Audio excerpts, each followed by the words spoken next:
Bom dia a todos, estando composto do egrégio plenário, meus cumprimentos aos eminentes pares, doutor procurador, cumprimento aqui os advogados, partes presentes, meus cumprimentos também aos nossos servidores. Declaro aberto a sessão ordinária, 31 de março de 2014.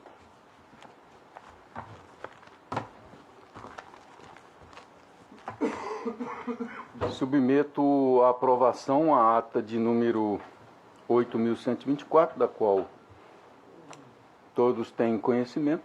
Se não houver alguma manifestação para retificação, eu declaro aprovado.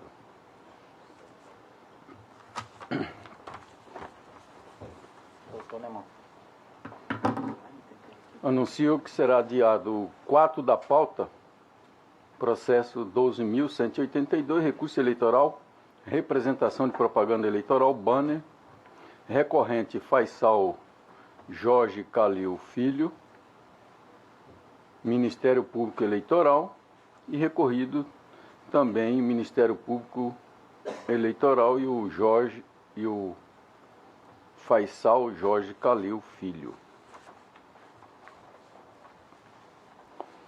Também adiado 5 da pauta, o processo 4.647, recurso eleitoral, filiação partidária, 47ª Zona Eleitoral, Barra do Garça, recorrente Marcos Roberto da Silva e recorrido Vanderlei Neves de Souza.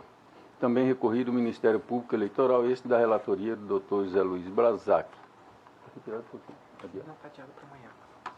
Esse ele pediu para julgamento na sessão do dia 1º de abril.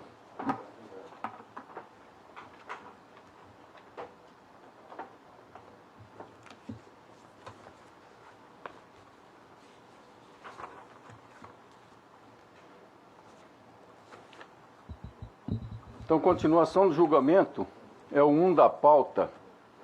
É o processo 56.150/2012, pautado por essa data, que, em razão de uma preliminar, houve empate, e eu pedi vista e já deixei com a data designada para hoje. É a continuação do julgamento. É o recorrente Ministério Público Eleitoral e Partido Social da Democracia Brasileira, PSDB, de Jaciara, recorrente Abiezer Ferreira da Silva, Mari Rose de Oliveira, Hilário Amaral Neto e recorrido Ademir Gaspar de Lima, Adilson Costa de França, Ministério Público Eleitoral e também o Partido da Social Democracia.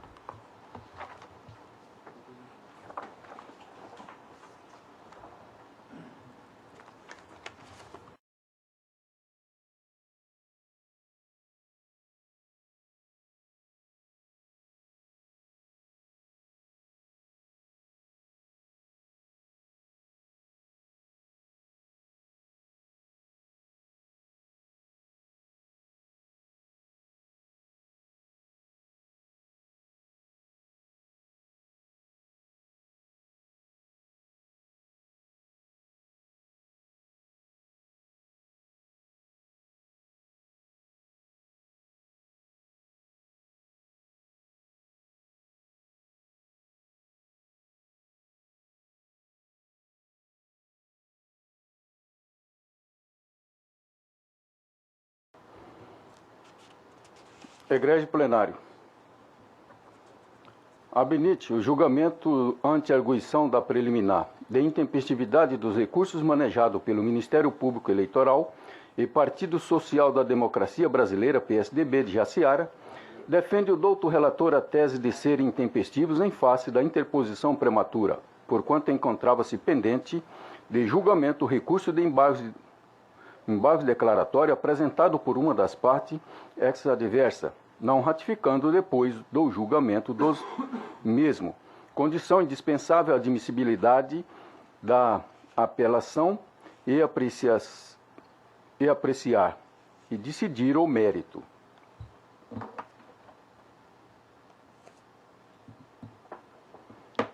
Filiaram a tese do ilustre relator os vogais desembargadora Maria Helena Gargalhani Povas, Dr. Francisco Alexandre Ferreira Mendes, Dr. André de Stumpf Gonçalves, inaugurando a divergência por entender ser dispensável a ratificação do Dr. Agamenon Alcântara Moreno Júnior, sendo acompanhado pelo Dr. Samuel Franco Dália Júnior em pedido de vista, vindo a posterior, ou seja, a seguir o Dr. André Stumpf retificado seu voto, aliando-se à divergência em consequência, empate no resultado do julgamento, porquanto esta preliminar, cabendo-me na condição de presidente definir o resultado com voto de desempate.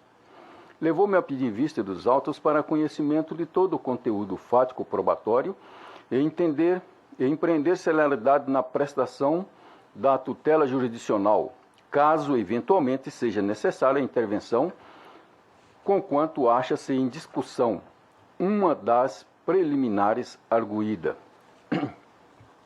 Isto é, se caso houver um novo empate. Quanto a outras questões ventiladas. Quanto ao tema, a decidir, manifesto meu conhecimento na forma a seguir. Os recursos no sistema jurídico pátrio assenta na justificativa da aplicação pelos tribunais estaduais e regionais federais das normas constitucionais e infraconstitucionais e como finalidade harmonizar a unidade de inteligência quanto ao direito, isto é, afastar interpretação divergente do direito positivo, mutatis mutandis do direito subjetivo. Preconiza a nossa lei de regência do Código de Processo Civil, artigo 538, que interpostos embargos de declaração, interrompe-se o prazo para a interposição de outros recursos por qualquer das partes. A interposição por qualquer das partes de recurso na pendência de julgamento dos embargos de declaração é recepcionado pela doutrina e jurisprudência como prematuro, em razão de que não houve o exaurimento da instância, cabendo à parte que interpôs o dever de reiterá-lo, pena de não ser conhecido por intempestividade, independente que não tenha verificado alteração na conclusão da sentença ou do acórdão, isto é, não foram conhecido ou desprovido.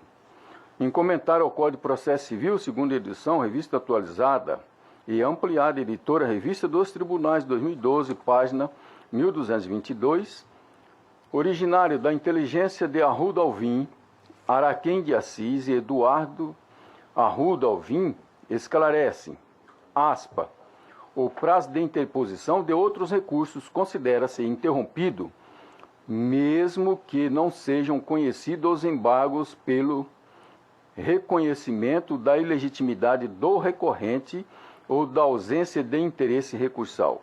Se a parte interpuser na pendência dos embargos de declaração, deverá ratificá-lo sob pena de não conhecimento. Sob pena de não conhecimento.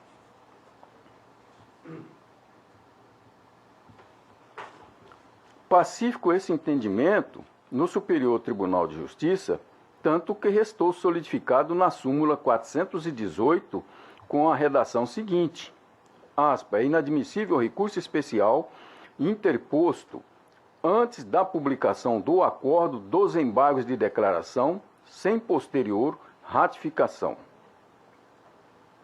Fecho aspas.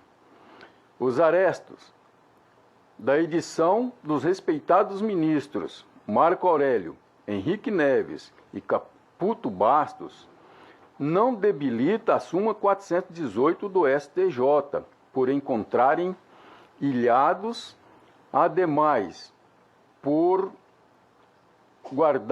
não guardarem na sua contextura verbalizada convergência.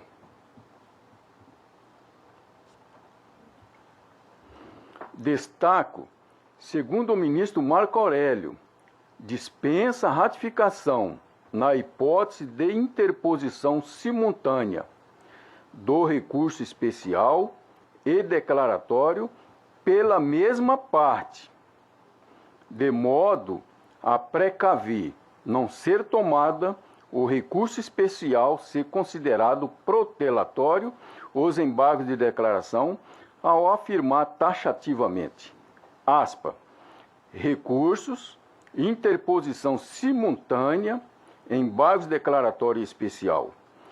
A origem da interposição de embargos de declaração e do especial está na circunstância de a legislação de regência, Código Eleitoral, prevê que os embargos protelatórios não geram o fenômeno próprio quanto ao prazo para formalização de outro recurso. No caso, houve a interposição simultânea dos embargos de declaração e do especial. A prática encontra justificativa no próprio Código Eleitoral. Há sempre o receio de os declaratórios serem tomados como a protelar o desfecho da causa e, assim, não admitir o efeito próprio ou suspensivo, o qual sustento ou interruptivo, como assentado pelo plenário relativamente ao prazo recursal. Por esse motivo, ocorre a interposição simultânea decorrente do próprio sistema processual consagrado na legislação de regência, ou seja, no Código Eleitoral. Além disso, não houve modificação do acórdão quando do julgamento dos embargos dos quais foram desprovidos. Texto reproduzido do voto do ilustre vogal, desembargador Dr. Samuel Franco Dalia Júnior. Então aqui o entendimento, possa estar pecando, de que o ministro Marco Aurélio teve o entendimento que a interposição simultânea é pela mesma parte, porque não pode haver simultaneidade de partes diversas. Quem propõe os embargos declaratórios e logo simultâneo os embargos, em razão da Justiça Eleitoral, que há julgado que o considera, se for considerado protelatório, não interrompe o prazo para outro recurso, aí a parte que opôs o embargo declaratório, ele perderia o prazo e traria o trânsito em julgado da decisão. Os preclaros ministros Henrique Neves e Caputo Basto repousam o entendimento não ser de utilização forçada a ratificação, mesmo que o recurso especial tenha sido interposto pela parte diversa da que opôs os embargos de declaração, sem olvidar que o ministro Caputo Basto defende, isso ao mesmo tempo, a obrigatoriedade da ratificação em caso da interposição simultânea do recurso especial e declaratório pela mesma parte. Tomo por empréstimo a resenha colacionada pelo digno vogal Dr. Samuel Franco e permissão para reescrevê-la, cujo teor é o seguinte, aspa, é certo que na linha da jurisprudência deste Tribunal Superior, quando a mesma parte faz uso simultâneo de embargos de declaração e recurso especial, é necessário que, após a publicação do acórdão dos declaratórios, ratifique o recurso especial sob pena de não conhecimento.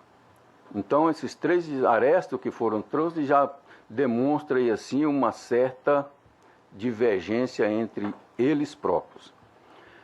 Por não guardarem entre si correlação os arestos tomados como arauto de um novo tempo na seara jurisprudencial e revogadores dos entendimentos predominantes sumulado pelo Superior Tribunal de Justiça, a súmula 418, não afasta a tese que a interposição de embargos de declaração com recurso adequado, quer simultâneo pela mesma parte ou interposto pela parte ex-adversa, quando ainda não houve exaurimento da instância, prematoriedade, consequência intempestivo, fato jurídico que atrai a consequência do não conhecimento do recurso.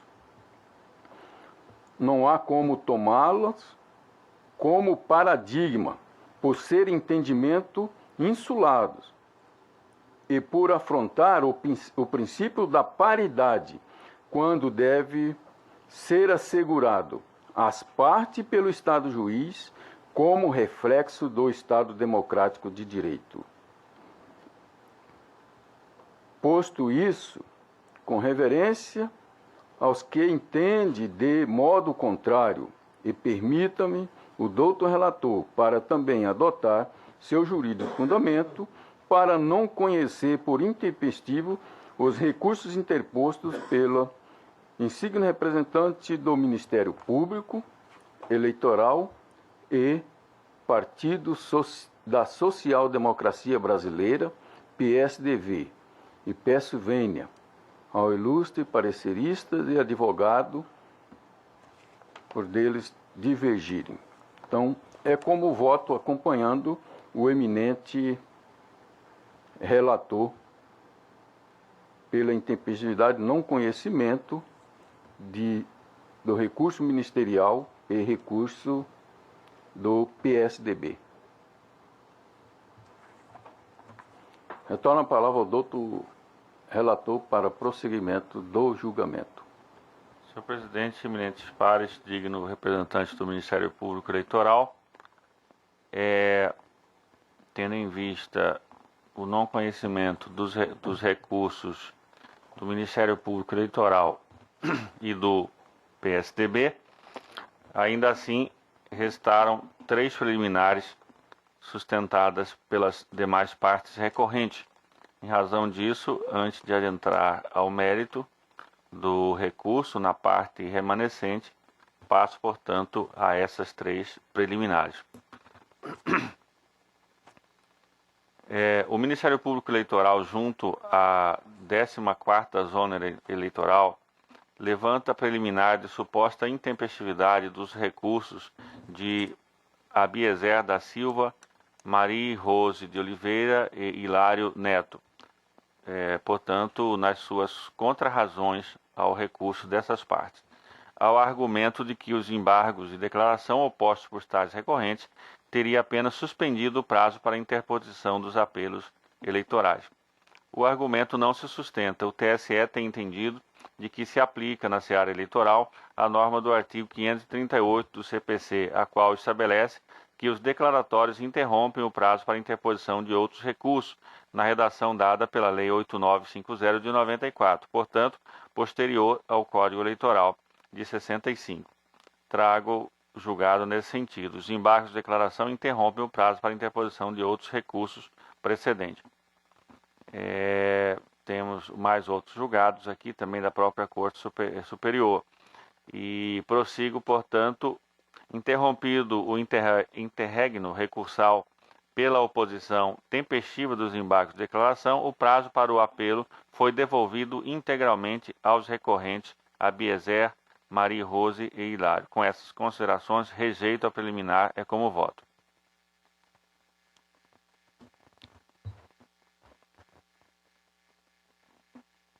Doutor Agamenon. Com o relator. Desembargadora Maria Helena Gargano Povos. Com o relator. Doutor André de Stumpf. Com o relator, excelência.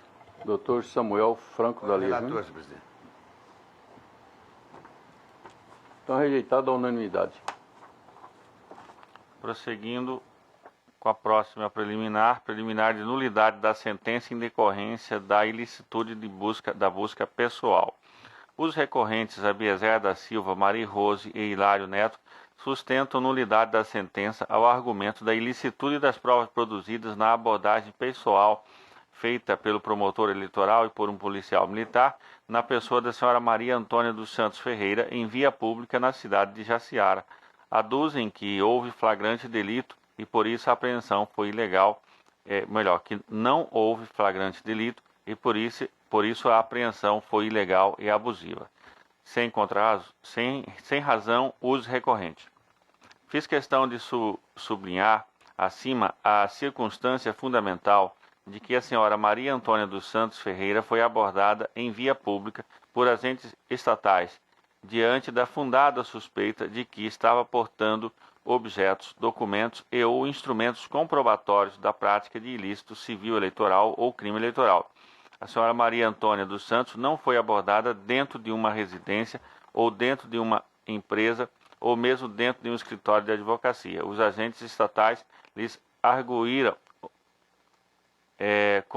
na calçada de uma rua de Jaciara, ambiente público e coletivo, onde a Polícia Militar tem o dever constitucional de manter a ordem pública contra toda e qualquer conduta ilícita do cidadão, seja de ordem criminal, civil, ambiental, eleitoral e etc. Por isso, nas ruas, a Polícia Militar não necessita de autorização prévia. Segundo a tese dos recorrentes, então seria ilícita toda e qualquer abordagem da Polícia Rodoviária Federal que determina ao motorista que abra o porta-malas de seu veículo diante da fundada suspeita de tráfico de entorpecente.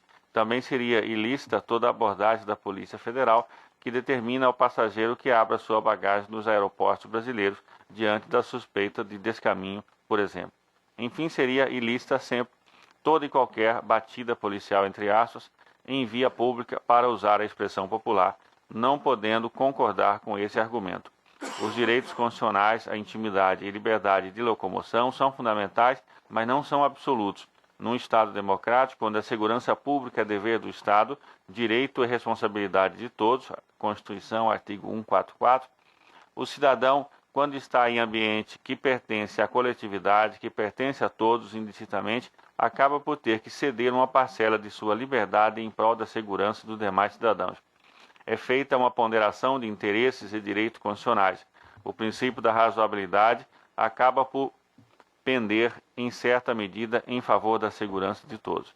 É por isso que a Polícia Militar tem o poder, por exemplo, dentro de certos limites, de revistar o corpo, os pertences e os objetos de um torcedor que pretende adentrar num estádio de futebol. É evidente que o bom senso manda que uma torcedora seja revistada pessoalmente por uma policial militar. A isto se dá o nome de princípio da razoabilidade, mas é impensável exigir da Polícia Militar que busque um mandado judicial para revistar a mochila de um torcedor de futebol apenas para ficar no mesmo exemplo. No presente caso, conforme se extrai do boletim de ocorrência, os policiais militares Leonésio Pereira Gomes e Roberval Albino dos Santos se dirigiram à esquina da rua Carijós com a rua Caiçara por volta das 17 horas no dia 6 de outubro de 2012, por solicitação do promotor eleitoral Dr. Reinaldo Vessani, que havia conversado e estava na presença da senhora Maria Antônia dos Santos Ferreira. A senhora Maria Antônia confirmou que havia acabado de sair da residência da candidata a vereador Maria Rose de Oliveira e, ao ser indagada, a senhora Maria Antônia disse que tinha ido à casa da Rose para entregar uma revista. Ocorre que, em depoimento pessoal, o Dr. Reinaldo Vessani, na condição de testemunha, disse que abordou a senhora Maria Antônia porque a mesma chegou de mototáxi, desceu da garupa, olhou para os dois lados da rua e entrou na casa da senhora Maria Rose, uma residência que era utilizada como comitê de campanha eleitoral, fato público e notório na cidade e confirmado pelos recorrentes. Pois bem, diante dessas circunstâncias, os policiais militares revistaram a bolsa da senhora Maria Antônia e encontraram todo o material que já descrevi no relatório: santinho, dinheiro, lista de eleitores. Nesse caso concreto, observa-se que a busca pessoal na bolsa da senhora Maria Antônia, realizada em via pública por policial militar, foi legal e constitucionalmente legítima, procedida diante de indícios razoáveis de possível ilícito eleitoral. Em síntese, foi uma ação estatal dotada de razoabilidade. Não foi uma busca pessoal feita a partir de uma denúncia anônima. Foi um promotor de justiça que chamou a polícia e relatou circunstâncias relativas à conduta de uma cidadã, a senhora Maria Antônia dos Santos Ferreira. Em verdade, entendo que os policiais militares tinham o dever de fazer a revista pessoal. O fato se desenrolava na véspera da eleição municipal e diante de uma residência utilizada como comitê de campanha. A senhora Maria Antônia confirmou que acabara de sair da casa de uma candidata a vereadora. Outra providência não se podia esperar dos policiais. Assim, os meios de prova encontrados dentro da bolsa da propriedade da senhora Maria Antônia dos Santos são lícitos, constituindo elementos válidos para subsidiar o entendimento do julgador. Chama a atenção que a sentença está embasada também nos depoimentos judiciais de 8 pessoas. Mesmo que por hipótese fosse admitida a ilicitude das provas apreendidas com a senhora Maria Antônia, ainda assim a sentença não pode ser considerada nula. Com essas considerações, rejeita a preliminar. É como voto. O voto, doutor Agamenon. O relator. Desembargador Maria Helena. Não há nenhuma ilegalidade no fato de uma cidadã ser abordada em via pública, ainda mais nas circunstâncias narradas. Com o relator. Doutor André Listum. Com o relator, excelência. Doutor Samuel. Acompanho, Sua Excelência, o relator. Também rejeitado a unanimidade. Tem mais uma outra preliminar. Só mais uma.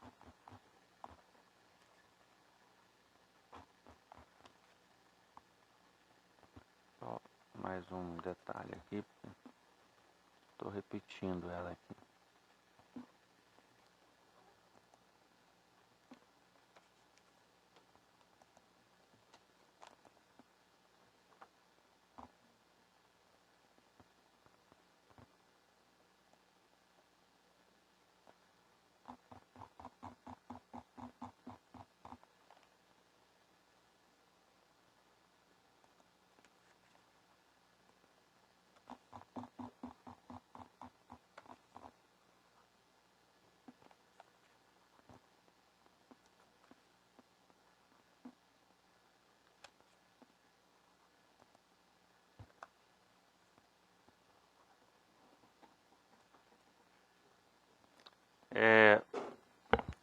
Já havia incluído 2 vezes aqui, mas a terceira preliminar diz respeito a uma possível ofensa do princípio do promotor natural.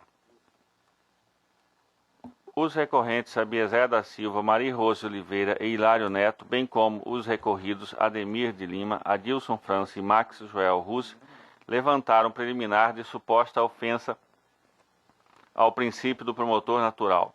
Aduzem que a promotora eleitoral, subscritora da peça inicial, doutora Cássia Vicente de Miranda, não tinha capacidade postulatória para propor a ação, porque a portaria que a designou foi expedida pelo douto Procurador Regional Eleitoral, quando deveria ter sido expedida pelo Procurador-Geral de Justiça.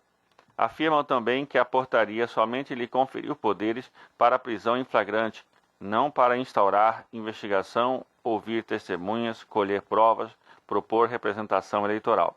Esses argumentos não têm a mínima sustentação. A capacidade postulatória, enquanto pressuposto processual, é conferida ao órgão do Ministério Público por força da Constituição Federal.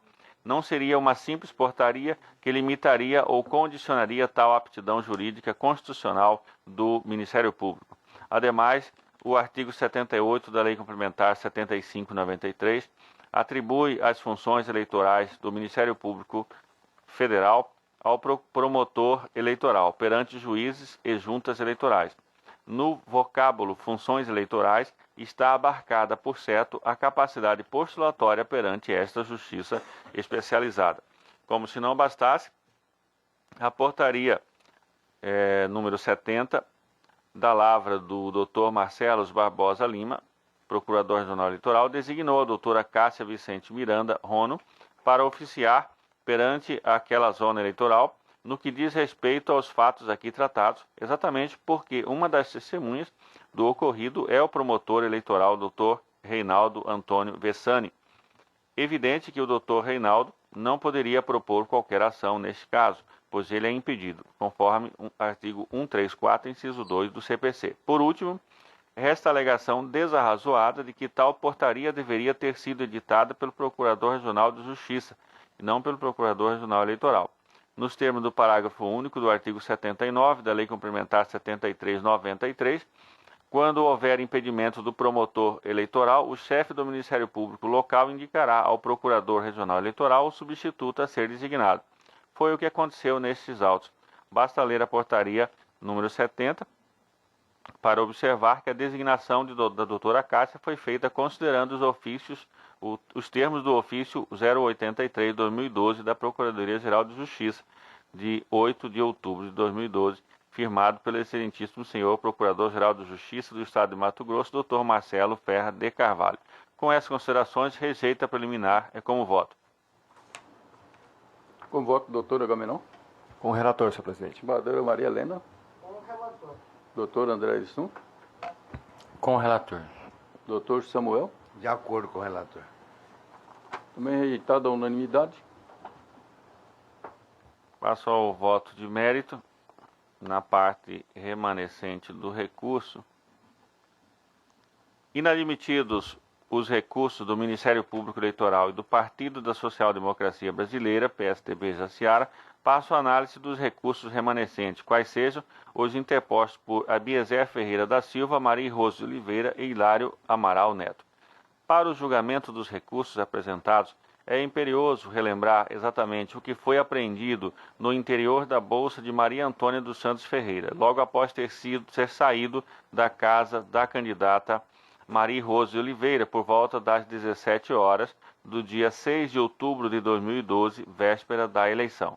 Constitui meio de prova lícitos no processo a um envelope pardo contendo o valor de R$ 450 em notas de 10, 20 e 20 reais, grampeados em 15 unidades de 30 reais, 450 ao todo.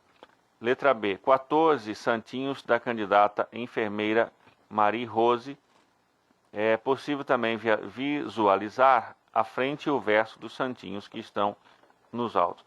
Letra C, um papel de identificação em nome de Maria Antônia dos Santos Ferreira, com seu número de título de eleitor e número de sessão acrescido de 14 nomes digitados e 6 nomes escritos à mão. Letra D, um celular Nokia de cor preta, uma cédula avulsa de R$ 20 e uma cédula avulsa de R$ 5. Entendo que andou bem a sentença ao condenar Abiezer Ferreira da Silva e Maria Rose de Oliveira por abuso de poder econômico e ainda no tocante à candidata Maria Rose de Oliveira condená-la por captação ilícita de sufrágio. As provas colhidas posteriormente, juntamente com aquelas supracitadas, são robustas a comprovar o modus operandi engendrado pelo casal, com a ajuda de Hilário Neto, e assim promover desequilíbrio na eleição proporcional de Jaciara e conspurcar a vontade do eleitor local. Os depoimentos colhidos no juízo da 14ª Zona Eleitoral confirmam as condutas ilegais de Abiezer e Maria Rose. Esses elementos de provas se juntam às provas documentais reunidas no processo e formam a necessária prova inconteste que deu suporte à sentença recorrida.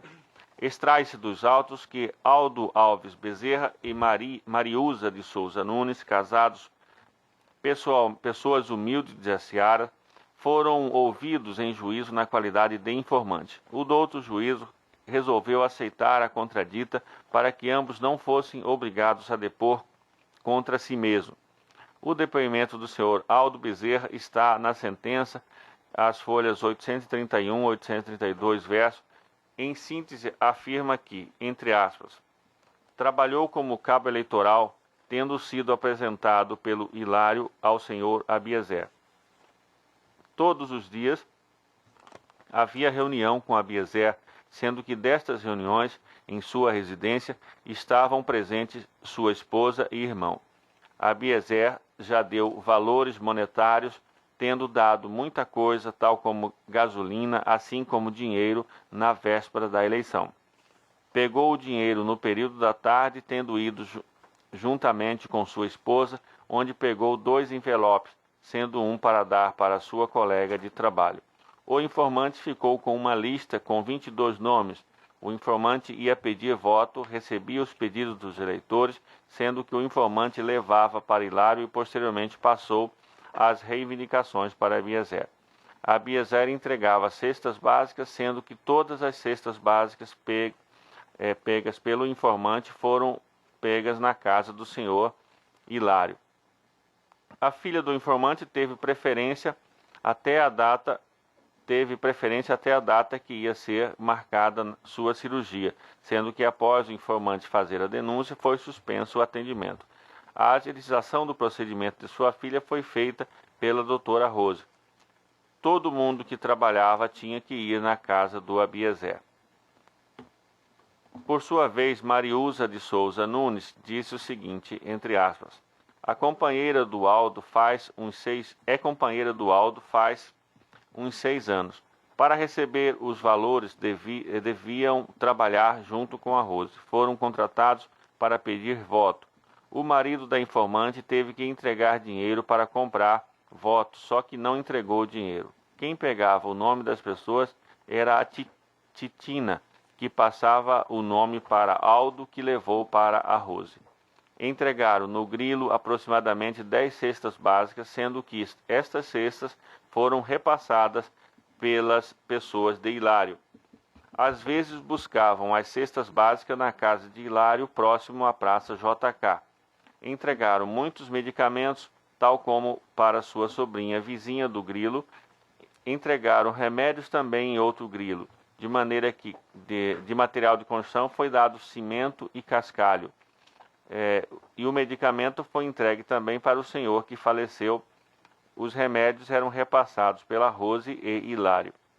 Na compreensão do douto magistrado, que teve contato direto com os elementos de convicção juntados e produzidos no processo, existe prova da entrega de cestas básicas, valores monetários e materiais de construção, sendo que Abiezer montou uma verdadeira estrutura vencedora para o cometimento de ilícitos eleitorais em prol de sua esposa Marie Rose.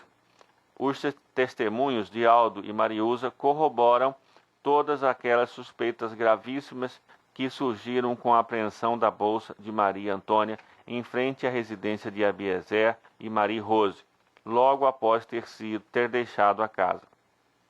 De seu turno, Hilário Amaral Neto servia como elo entre a candidata Marie Rose e os apoiadores Aldo e Mariusa, que na época da campanha moravam em uma invasão da cidade, evidentemente ocupada por população de baixa renda.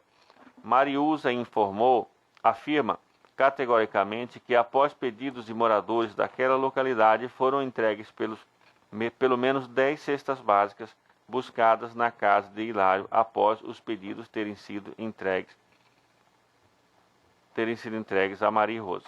Mesmo que o autor da ação, o Ministério Público Eleitoral, não tenha arrolado Maria Antônia como testemunha, o seu depoimento era desnecessário, tendo em vista que os objetos apreendidos dentro da sua bolsa pessoal, logo após sair da casa de Marie Rose de Oliveira, na véspera da eleição, são provas inegáveis da compra de voto em favor da candidata. Contudo, da leitura atenta da sentença, observa-se que Hilário Amaral Neto, sem ostentar a condição de candidato, trabalhou como coordenador de campanha da candidata Marie Rose e acabou sendo condenado pela prática de captação ilícita de sufrágio, mas foi absolvido da acusação de prática de abuso de poder econômico, cuja distinção está bastante clara na decisão.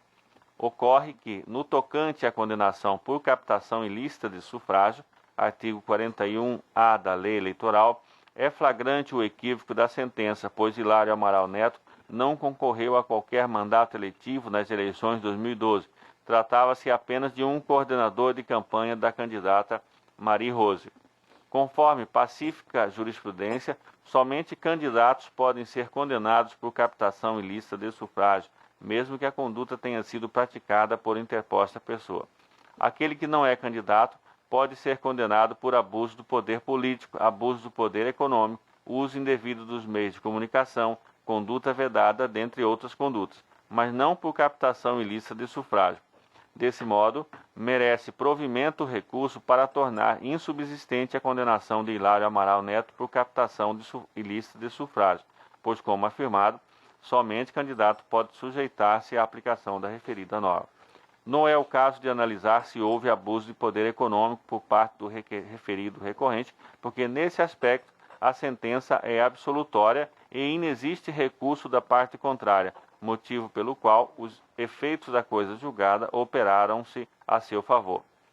Nessa mesma linha, observo que a sentença contém um equívoco na parte dispositiva no que toca às penas aplicadas a Abiezer Ferreira da Silva, que igualmente não era candidato, mas participou ativamente como organizador e financiador da campanha da candidata Maria Rose, sua esposa. Nesse ponto, ratifico integralmente os fundamentos contidos na sentença para manter a sua condenação por inelegibilidade pela prática de abuso de poder econômico. Contudo, o mesmo não pode ocorrer quanto à condenação ao pagamento de multa eleitoral em virtude da prática de captação ilícita, pelas mesmas razões apontadas acima, ou seja, o artigo 41A da Lei Eleitoral somente se aplica a candidatos. Com essas considerações, com o exame do mérito recursal, primeiro, nego provimento ao apelo interposto por Maria Rose de Oliveira.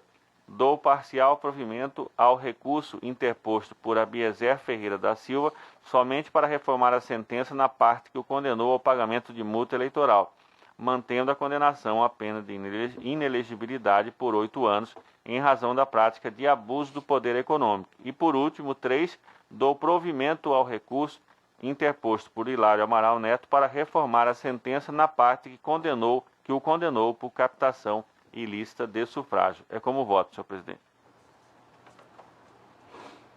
Com o voto, doutora Agamenon. Senhor presidente, com o relator. Desembargadora Maria Helena Gargano Paulo. Não há como chegar à conclusão diversa da que chegou o eminente relator. Então, eu acompanho. Doutor André Stum. Acompanho o relator, excelência. Doutor Samuel Franco Com da Aliança. integralmente o voto do relator, senhor presidente. Então, proclamo o resultado. O tribunal, por maioria, acolheu a preliminar de intempestividade para não conhecer dos recursos interpostos pelo PSDB de Jaciara e pelo Ministério Público Eleitoral. Rejeitado por unanimidade as demais preliminares, no mérito, por unanimidade, o tribunal deu provimento ao recurso de Hilário Amaral Neto, deu parcial provimento ao recurso de Abiezer Ferreira da Silva e negou provimento ao recurso interposto por Maria Rose de Oliveira, nos termos do voto do doutor relator e em consonância parcial com o parecer do Ministério Público. Senhor presidente, sendo só esse processo que eu tinha, peço licença para as partes me retirar. Desejar uma boa sessão a todos. Agradecemos aqui o tribunal, Vossa Excelência, e solicito que convide o doutor André, o doutor José Luiz Blazac, para tomar assento.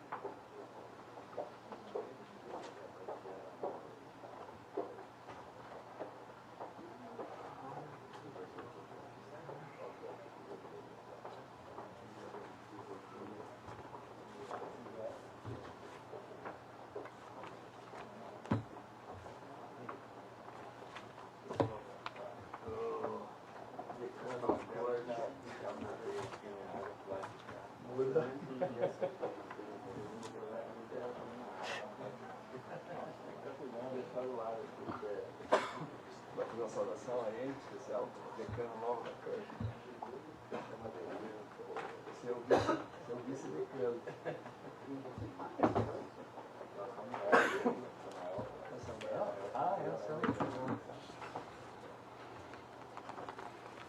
Então, 2 da pauta, continuação de julgamento.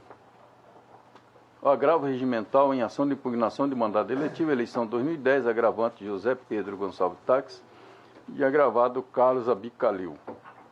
O doutor José Luiz Blazac, decano. O relator, ele votou negando provimento O primeiro vogal, o doutor Samuel Franco Dalia Júnior, pediu vista. Com a palavra o doutor Samuel. Obrigado, senhor presidente. Passo ao voto vista. Para melhor tomar meu convencimento acerca dos presentes embargos, ora convertidos em agravo regimental, em que o agravante se insurge contra a suposta omissão do eminente relator, o qual, ao sanear o processo, revogou a decisão, que havia deferido a realização de perícia na ata, dando por encerrada a instrução e, como consequência, determinou a intimação das partes para as alegações finais. Pois bem, contra a decisão que encerrou a instrução, foi interposto agravo regimental pelo impugnante Carlos Abicalil. Recurso esse que se concretizou com a decisão tomada na sessão do dia 17/3 por esse colegiado, que deferiu a realização de busca e apreensão da ata até então de paradeiro certo e ignorado, convertendo também os embargos de declaração opostos pelo impugnado Pedro Tax em agravo regimental, ora em mesa, visando a reforma da decisão com a determinação de enfrentamento das preliminares, de prejudicial de mérito ali arguídas. Assim consta da peça de agravo que o eminente relator, quando do saneamento do processo, deixou de apreciar uma matéria expressamente arguída pelas partes em suas contestações como preliminares de mérito, que foram as seguintes: inadequação da via eleita, falta de condições da ação, a primeira, e preclusão, a segunda. Desse modo, com todo o respeito aos que de forma diversa entendem, penso que a preliminar de mérito, arguída por ser matéria de ordem pública, pode e deve ser conhecida de ofício pelo relator, e nessa condição, sem adentrar ao mérito, assegurar a esse processo o seu final, qualquer que seja a decisão. Atenderá em toda a sua plenitude aos princípios da utilidade do processo e da razoável duração do mesmo, conforme artigo 5º da Constituição da República. Com efeito, deixar para apreciar matéria de ordem pública somente por ocasião do julgamento final da presente causa poderá implicar, se for o caso de acolhê-los, em movimentar toda a estrutura dessa justiça especializada para somente após reconhecer a sua desnecessidade, o que, aliás, em determinado momento processual já foi reconhecido, se não vejamos trecho da decisão agravada, vistos, etc. Em uma análise mais apurada dessa AM, na fase saneadora, vislumbro que o presente caso prescinde da perícia da ata de registro de candidatos de suplente de senador para a coligação Mato Grosso Melhor para Você. Então, senhores, com essas breves considerações, eu peço pedindo vênia ao eminente doutor relator e aos que o acompanharam. Eu estou votando pelo provimento do agravo regimental para que as preliminares sejam apreciadas pelo relator antes de dar prosseguimento à reabertura da instrução. Mesmo porque eu entendo que para análise essas preliminares precedem o julgamento de mérito, especialmente quando os mesmos trazem uma prejudicial que poderia até inviabilizar a discussão. Portanto, eu estou apenas votando no sentido de que essas preliminares sejam apreciadas antes de dar prosseguimento à reabertura, ou seja, a inadequação da via eleita, a falta de condições da ação e a preclusão. É como eu voto. O doutor Pedro Francisco acompanhou o relator, também o doutor Agamenon. Aguardo o pedido de vista da desembargadora Maria Helena. Então, colho o voto. Só queria uma informação, senhor presidente. O eminente relator estava em curso com o seu voto, é isso? E o doutor Samuel agora traz uma preliminar, mas um voto vista, dizendo da necessidade de se abordar, antes de mais nada, duas preliminares. A pergunta que eu faço ao eminente relator é: essas preliminares que aponta o eminente doutor Samuel, elas foram levantadas ou estão sendo levantadas de ofício aqui, pelo eminente juiz? Senhora desembargadora, inicialmente eu inaugurando aqui a presença na corte essa semana Quero saudar a todos com muita alegria que o coração está com 2 stands aí lubrificados. Agradeço muito as orações, a torcida dos colegas.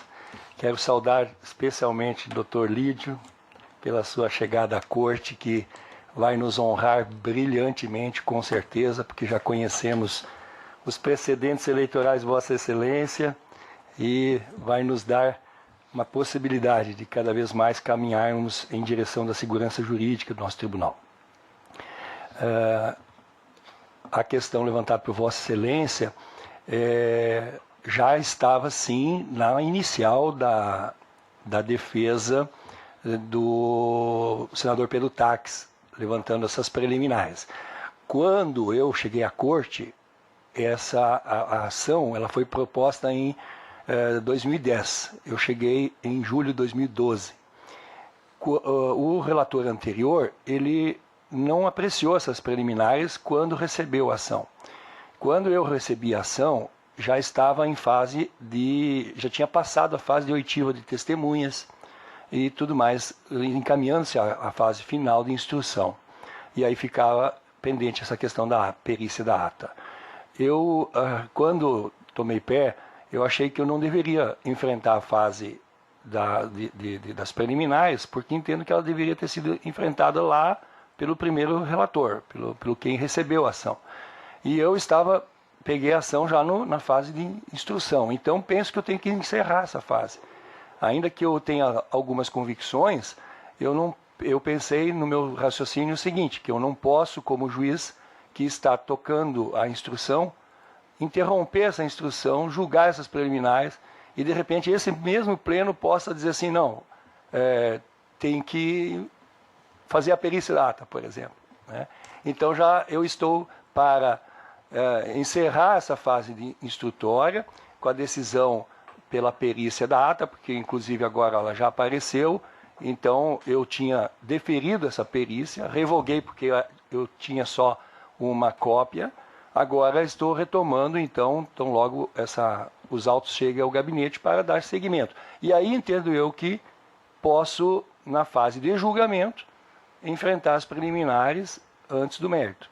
Esse seria o meu raciocínio, colocando a juízo de Vossa Excelência. A dúvida que me restou ainda, doutor Blazak, é que se elas são preliminares que não envolvem questão de ordem pública, até que podem estar até prejudicadas a apreciação das mesmas, né, como bem dito por Vossa Excelência. Agora, se são preliminares que realmente, algumas até se confundem com mérito. Perfeito. Porque veja os senhores que aqui a questão maior, salvo o melhor juízo, é a alegação de falsidade de uma assinatura posta em um documento. E até o cabimento da AIME, né, que se confunde com o mérito. Então, se ela chegou e aportou aos autos como preliminar, entendo eu que ela pode, deve, acho que ela, pela importância dela, ela deveria sim, como bem dito pelo Dr. Samuel, ser apreciada de pronto. Desculpe. De licença, só para argumentar, que eu não consigo entender como que inadequação da via eleita pode se confundir com mérito, porque é uma previsão em abstrato. Só para pontuar esse... Pelo menos quanto essa, não sei as outras, mas inadequação da via eleita se resolve em abstrato. Em termos, né, doutor Marcelo, nestas ações, o objeto de definição, né, é o peso maior. Então, por exemplo, aqui você está falando em fraude. Que tipo de fraude é que cabe em discussão de AIME? Então, se eu avançar nesse tema, eu estou avançando no mérito e, ao mesmo tempo, é também passível de uma preliminar. Não, por ser preliminar, ela influi no mérito, sim, mas o que eu estou dizendo é que ela pode ser estudada em abstrato, independente da prova concreta. Então, eu não vejo por que esperar surgir a prova para depois analisar se era viável ou não a demanda em si. É uma linha que eu estou... Eu quero deixar bem claro ao Pleno, com muita tranquilidade, que a qualquer momento eu estou pronto para decidir. Eu já só estou tendo esse zelo da ata porque ela é o centro da prova. Né? Doutor Blasac, só por curiosidade, já que a famosa ata apareceu, onde ela estava? Acontece o seguinte, nós temos essas duas ações andando. A AIME, que entrou em 2010, e a declaratória proposta, vamos começar diferente.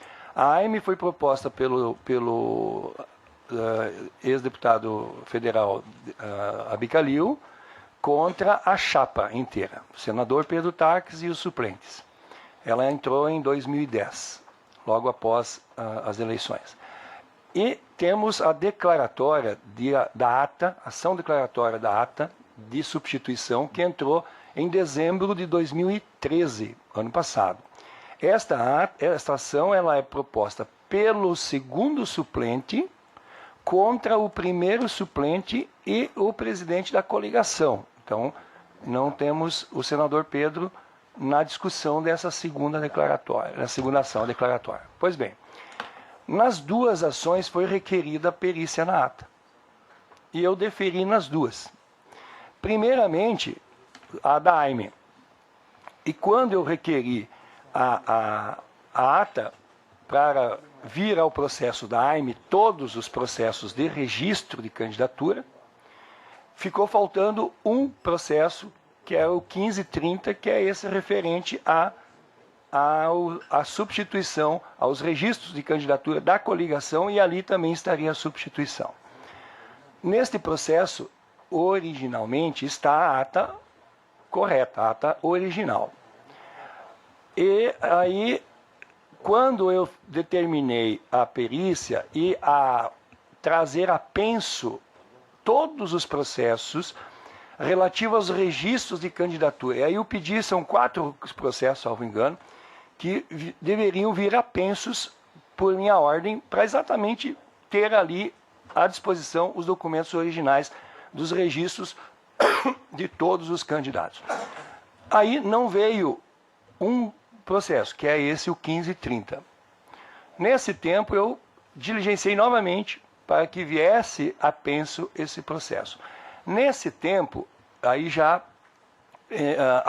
havia a declaratória em andamento e o deferimento também para que fosse trasladado a ata original para os autos, porque elas estavam correndo separadas, não tive como ter um raciocínio de que de repente poderia fazer a conexão naquele momento das duas ações, porque num primeiro momento a conexão para mim ela ficou inviável. Por quê? Porque a AIME corre em segredo de justiça e a declaratória não.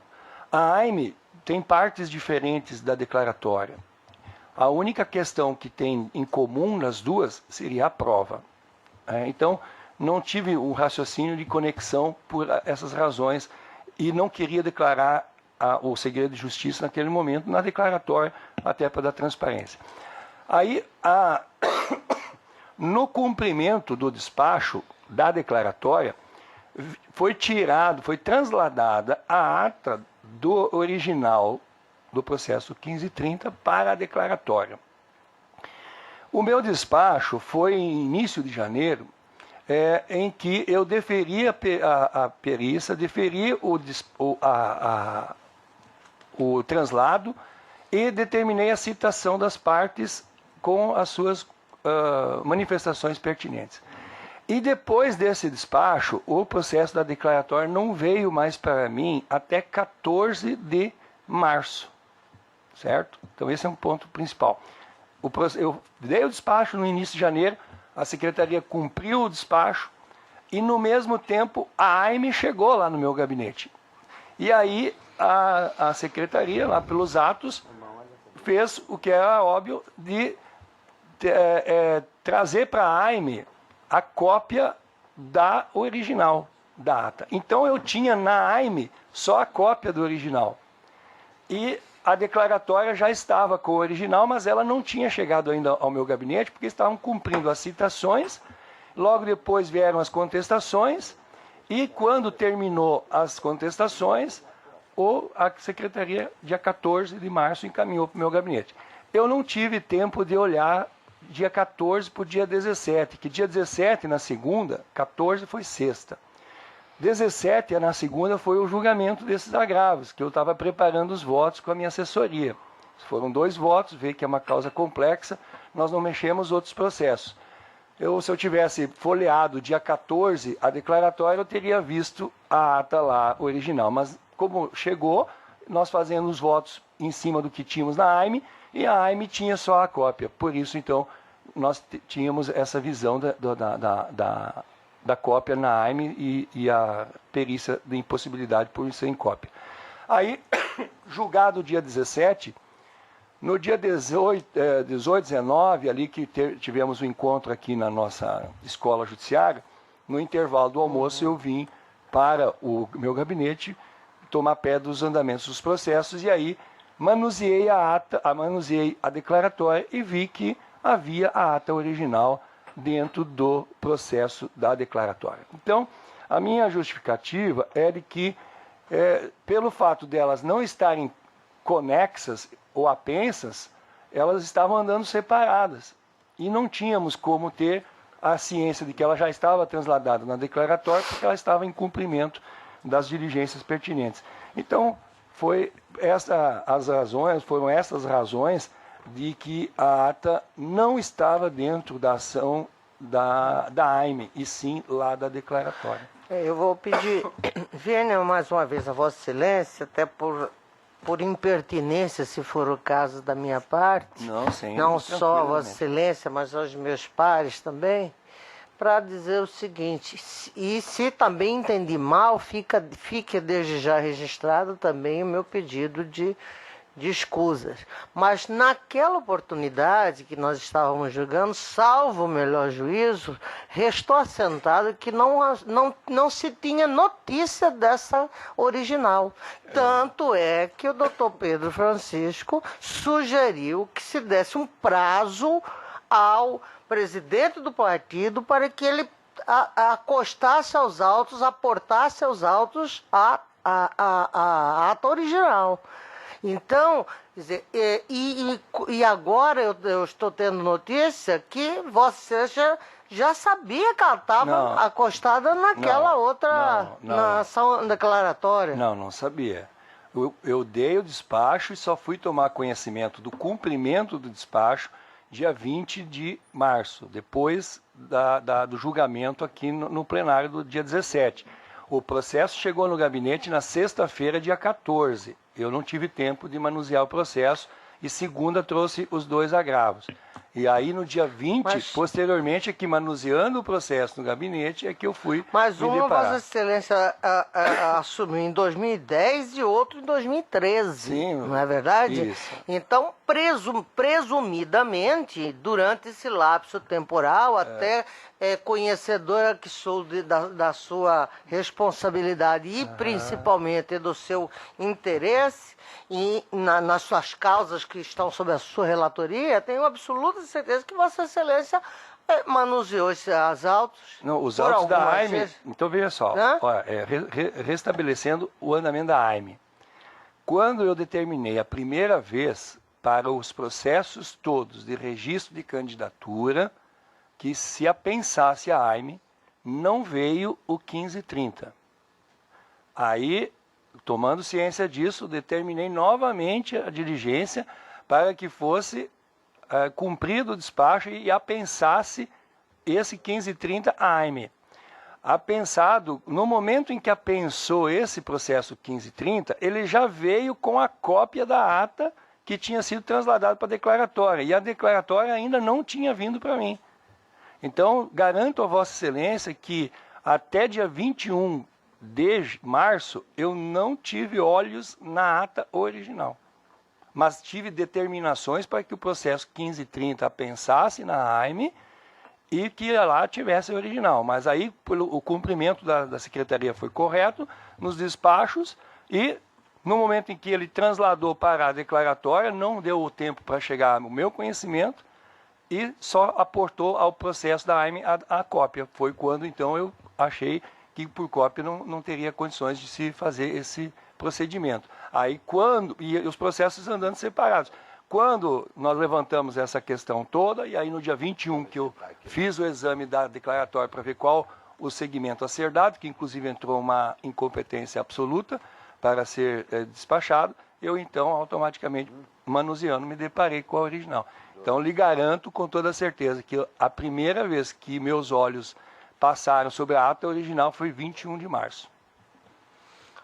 Pois bem, eu falo pedindo todas as vênias, mais uma vez, a Vossa Excelência, pela relevância da matéria aposta e pela cronologia dos fatos e dinâmica dos fatos que tentei, de alguma forma, abordar aqui, como eles são, como estão ocorrendo na minha linha de raciocínio. Eu vou pedir, venha, Vossa Excelência, e vou acompanhar o entendimento aqui trazido pelo Dr. Samuel.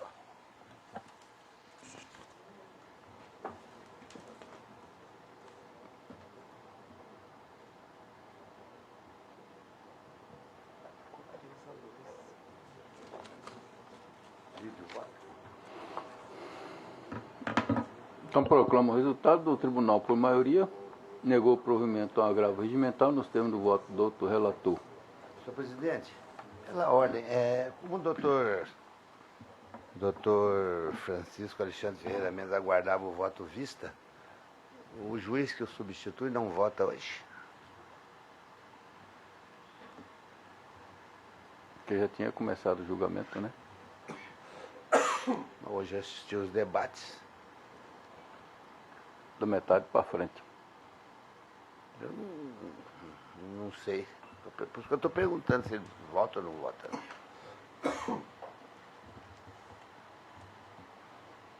Que aí daria nulidade ao julgamento, né? Então, se não houve o empate... Não, eu estou dizendo porque o doutor Francisco pediu vista. Aguardou o voto vistas. E o doutor Lídio substituiu já a semana passada. Ele ouviu hoje os debates. Ele não vota? Eu acredito que vote, né? Acredito que ele possa votar. Eu consulto... Sim, eu queria consultar se o pleno... Doutor Lídio, se ele tem condições de votar. Eu penso que nós teríamos que ter certeza com relação ao regimento interno se efetivamente eu teria condição de votar nessa circunstância. Agora, obviamente que em relação à questão debatida a respeito das preliminares, eu teria condição de votar, sim. Até mesmo porque eu penso que é de caráter eminentemente processual, né?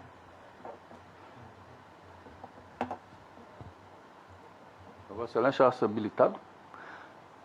Em relação a essa questão relacionada a processual. Eu penso que por ser de questão eminentemente processual eu poderia votar, se o regimento interno assim o permitir. Não, o regimento nesse ponto aí ele é excelente, né? Aí fica a critério do membro que não participou, se ele tenha condições. Então eu colho o voto de Vossa Excelência. Bom, eu penso que com relação às preliminares que foram aventadas, inadequação da via eleita por falta de condição de ação e preclusão, eu vejo que elas são de caráter eminentemente processual, eu repiso, e penso que não consigo vislumbrar em nenhum momento que elas guardam relação com o mérito da causa. E de modo que eu acompanho o voto, então, do Dr. Samuel, pedindo vênia ao relator. Vossa Excelência terá o privilégio de desempatar. Do 3 a 3. Senhor presidente, eu apenas insistir, apenas para que esse tribunal seja aplicado caso o titular não esteja, o substituto participe da sessão dos debates, ele tem a oportunidade de votar. E eu, no caso, apenas estou conhecendo e entendendo que as preliminares devem ser apreciadas, porque são questões de ordem pública que poderiam, inclusive, ser uma prejudicial de mérito, poderiam, inclusive, até extinguir essa ação, essa AIME. que no meu entendimento também não seria uma ação própria para, no caso em tela. Mas eu só queria deixar bem claro esse ponto de vista, porque eu estudei bastante esse caso aí. Senhor presidente, queria só tirar uma dúvida com o relator, só para delimitar bem o que nós estamos julgando aqui, né? Que era um embargo de declaração, se transformou em agravo regimental, em decisão que foi, inclusive, eu fui voto vencido e a desbandada dele nesse aspecto, mas o que se está discutindo aqui é a possibilidade ou não de se analisar preliminarmente, nesse momento, antes do dito saneador, entre aspas, né, as questões que foram levantadas preliminar. É basicamente isso, né? Se há a necessidade ou a possibilidade, porque há uma diferença, né? O que eu votei na época, acompanhando o Dr. Pedro Francisco, o que estava discutindo é o seguinte, sobre a necessidade. A necessidade, no princípio, você pode até delimitar, né? Porque você poderia deixar a matéria para o final. Quanto à possibilidade, eu não tenho dúvida da possibilidade de ser levantada e pode ser analisada de plano, questão processual, né? Não é isso, doutor Francisco, que nós estávamos colocando? Porque assim, isso é importante porque eu estou falando mais de questões de entendimento do tribunal posteriormente, né? Um relator, ele poderá, a partir de uma decisão dessa, postergar a matéria ou necessariamente, a partir desse momento, terá que sempre apreciar essas questões preliminares, se assim o entender. Eu vendo a questão e vendo delimitando bem a matéria, eu não vejo por que não se decidir agora. Mas eu estou só por enquanto, né, eu queria só esclarecer isso mesmo, Dr. Brazak, porque assim, eu não vejo por que não o fazer, né? Tá ótimo, estou falando assim, em questão de mérito da preliminar, né? Não vejo por que não analisá-la. Mas a minha dúvida, e quando eu acompanhei o Dr. Pedro Francisco, é por uma questão meramente processual, né? De você de entender que o relator, sim, em questões processuais, pode deixar de apreciar nesse momento. Muito importante as suas observações, como também o raciocínio levantado pelo Dr. Samuel, desembargadora Marilena, e até o Dr. Lídio inaugurando a questão na causa agora, de que o enfrentamento dessas preliminares pode pôr fim ao processo, de fato, que seria uma economia processual, né? A economicidade do tempo, inclusive, tratando-se em questão de direito eleitoral, porque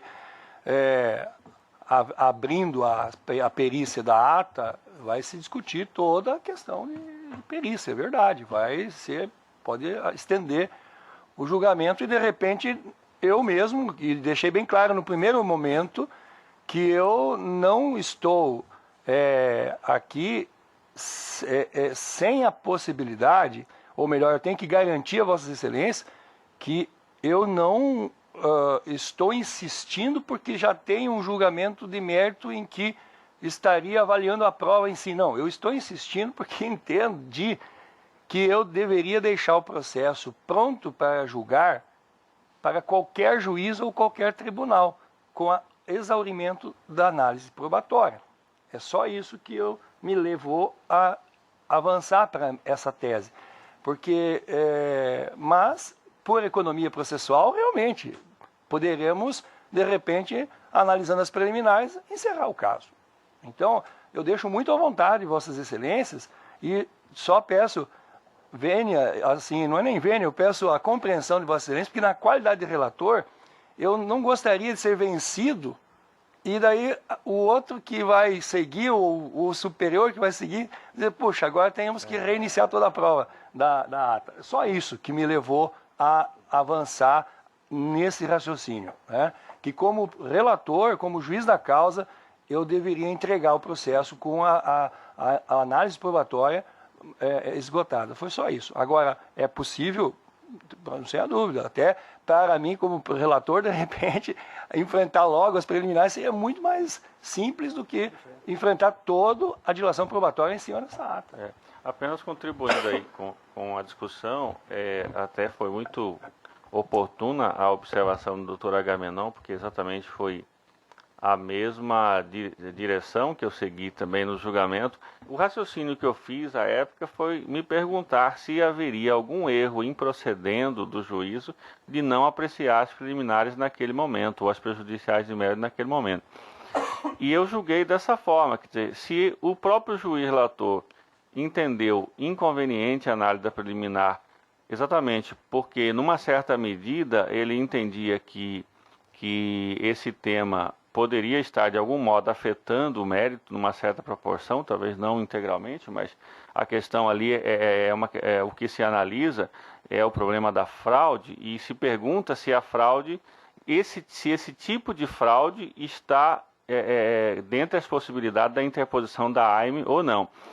E aí, por que eu adotei, então, assim, quantas vezes nós, por uma razão até de praticidade, realmente deixamos situações limítrofes como essa para um momento posterior, porque muitas vezes o que pode ser, num primeiro momento, uma economia processual, pode resultar numa demora excessiva do processo.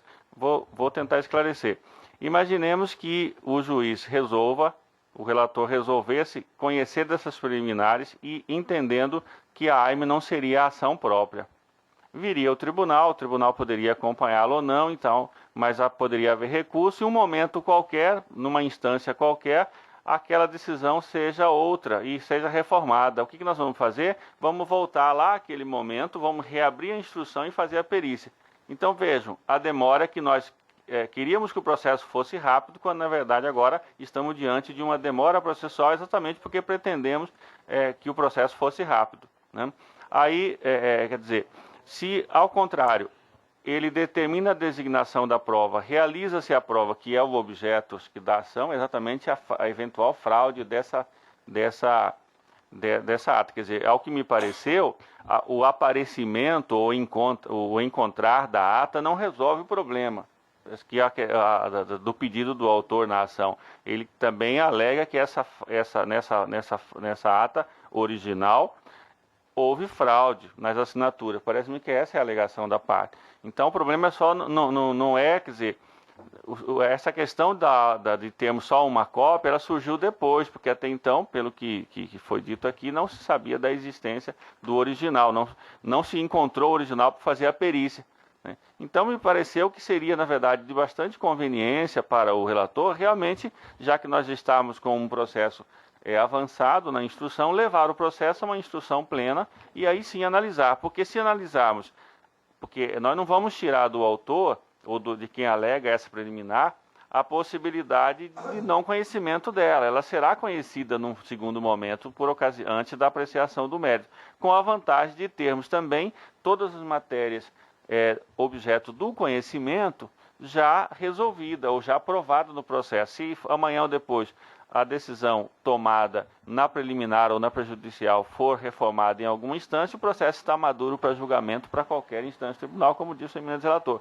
Então, foi esse raciocínio que eu fiz naquele momento.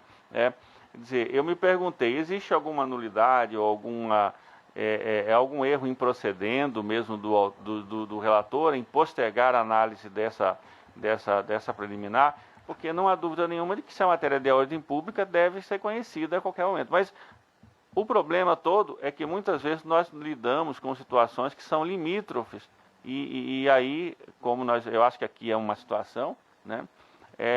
Nesse caso é recomendável, acaba se tornando mais eficiente para a máquina judicial produzir a prova e logo em seguida conhecer realmente de todos os temas que estão sendo debatidos. Então foi sob essa perspectiva que eu acompanhei o voto do eminente relator, até porque o processo já está em fase adiantada de produção probatória. Me parece que está faltando agora só a realização já da perícia propriamente na ata, né? Então, apenas esclarecendo o meu voto, já que com os adiamentos em razão da vista, acabou realmente perdendo um pouco o liame, e eu com as palavras do Dr. Agamenon, eu acabei recuperando o meu raciocínio. Gostaria de esclarecer aqui as razões que me levaram a acompanhar o eminente relator. Muito obrigado a todos. Então, estando em empate, dos debates aí que foram travados,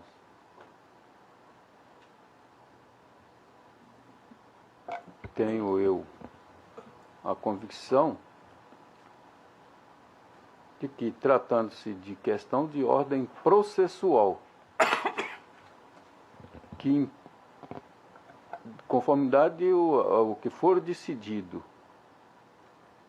vai vedar, sim, a adentrar ao mérito da questão. Se a parte interpôs a ação errônea, terá que arcar com as consequências.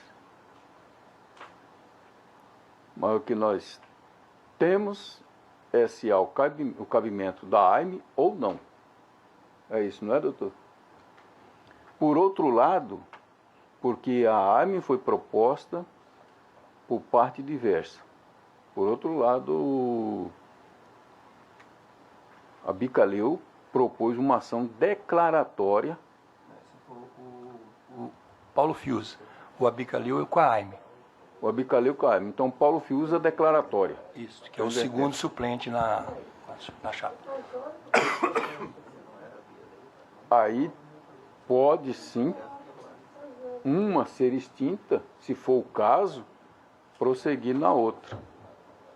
E, salvo engano, que esse foi proposto embargos de declaração, convertido em agravo regimental para apreciação, se deve ou não apreciar as preliminares da AIME.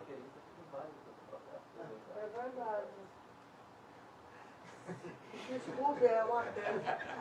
É que se provar que lá na frente, que for na hora da perícia, que a perícia, que houve a suposta fraude, vai voltar tudo de novo?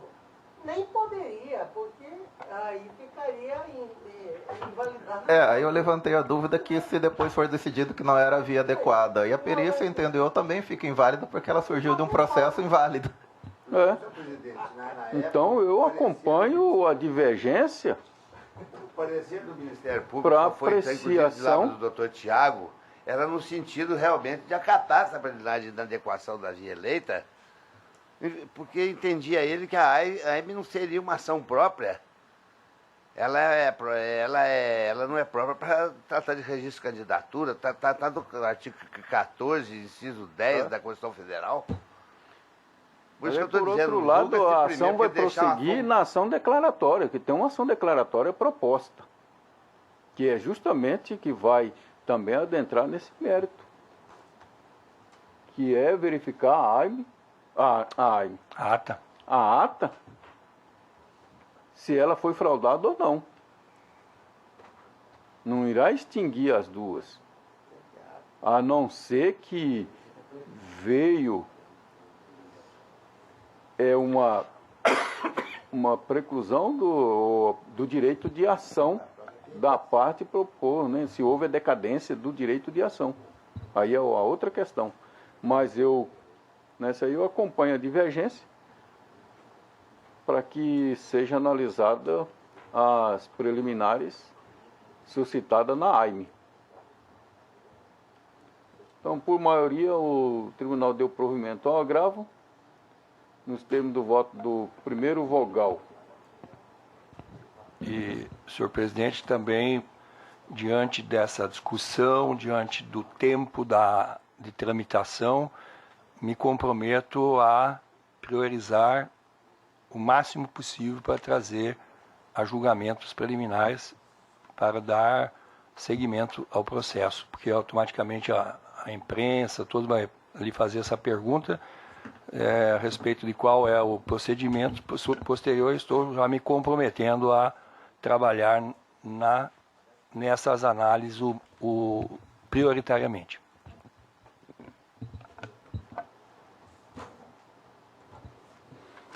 Então, 3 da pauta é o processo Também continuação de julgamento, 59.704, recurso eleitoral, prestação de conta do candidato ao cargo de prefeito de Colniza, recorrente João Assis Ramos.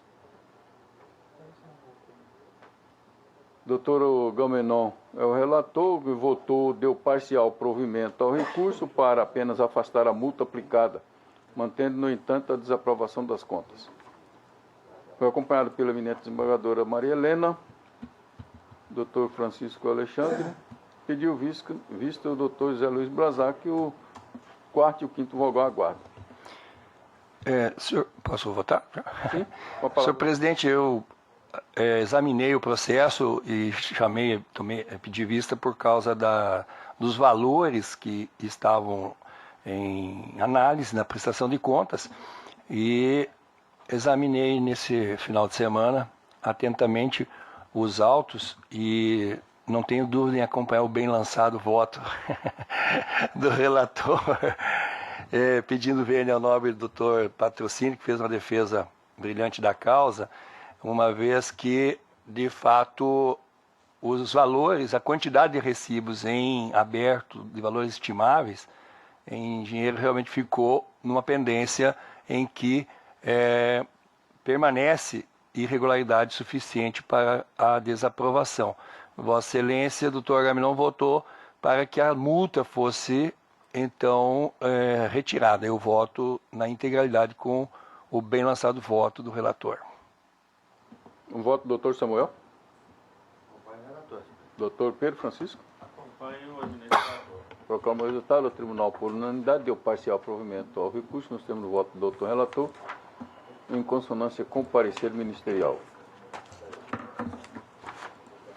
Agora, atendendo o pedido de preferência com sustentação oral, é o 6 da pauta. Recurso eleitoral, prestação de conta, partido político, recorrente Diretório Municipal do Partido Social Democrático, PSD, recorrido do Ministério Público. Dr. José Luiz Brazac é o relator com a palavra.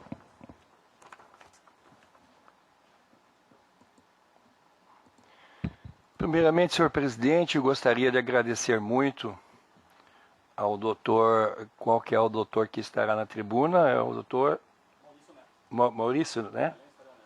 Agradeço muito Vossa Excelência pela compreensão da fixação da data de hoje, devido ao meu problema de saúde, e agradeço muito vossa compreensão. Cuida-se de recurso eleitoral manejado pelo Diretório Municipal do PSD de Várzea Grande contra a decisão proferida pelo juízo da 49ª Zona Eleitoral, que desaprovou as contas do exercício financeiro de 2012, em razão da ausência de informações dos gastos e movimentações financeiras. O relatório final do exame apresentou as seguintes irregularidades.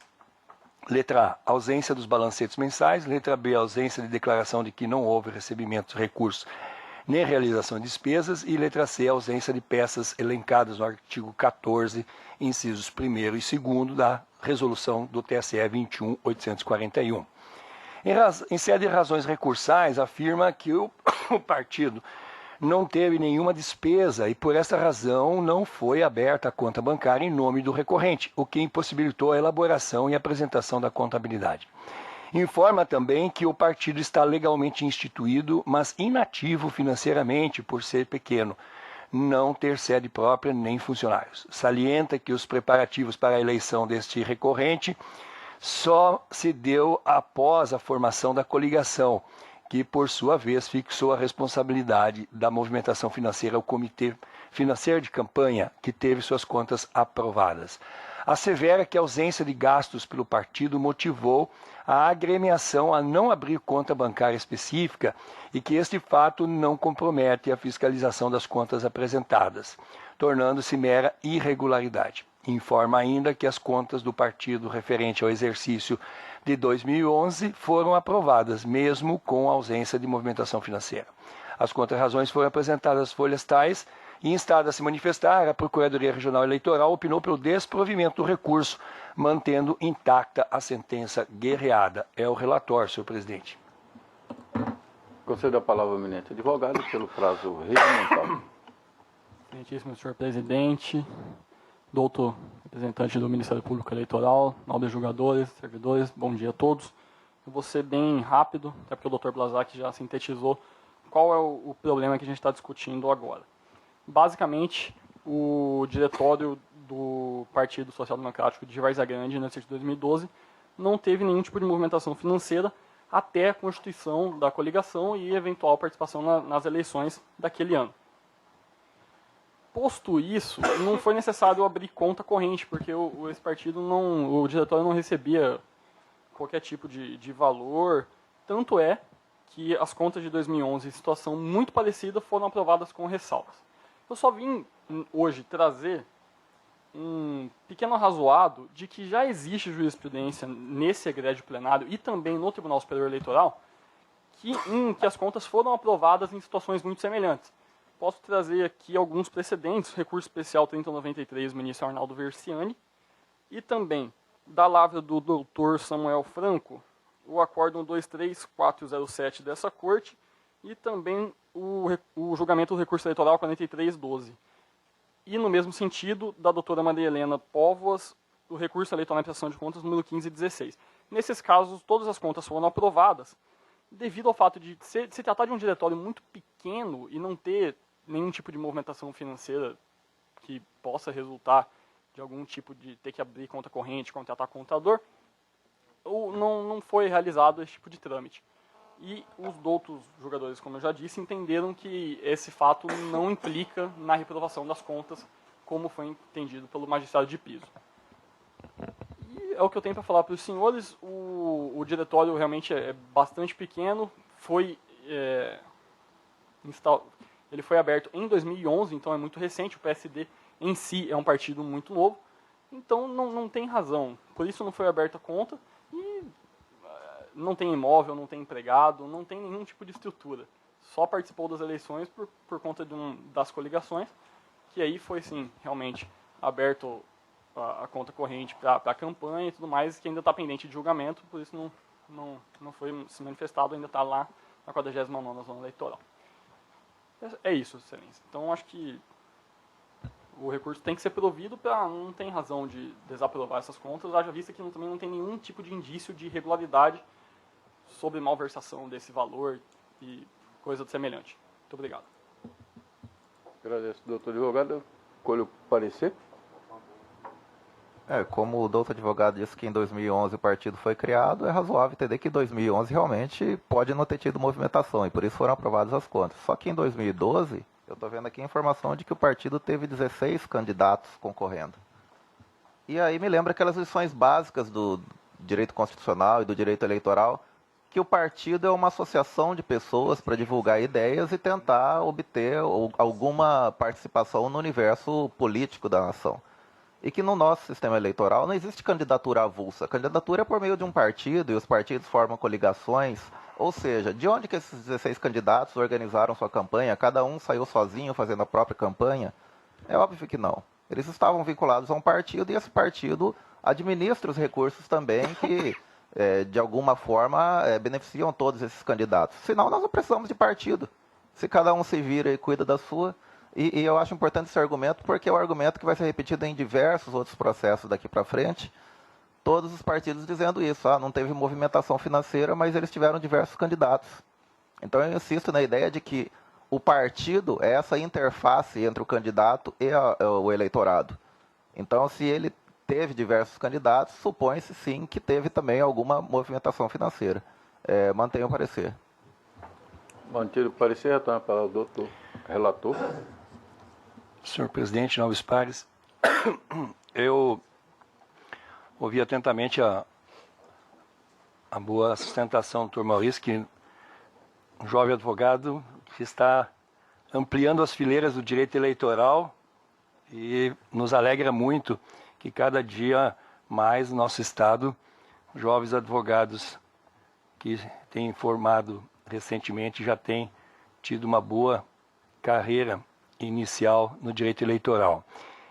Que pese a boa sustentação, as argumentações, mas eu defendo a tese esboçada no parecer do Dr. Marcelos, que também está em consonância com a nossa jurisprudência das eleições 2012.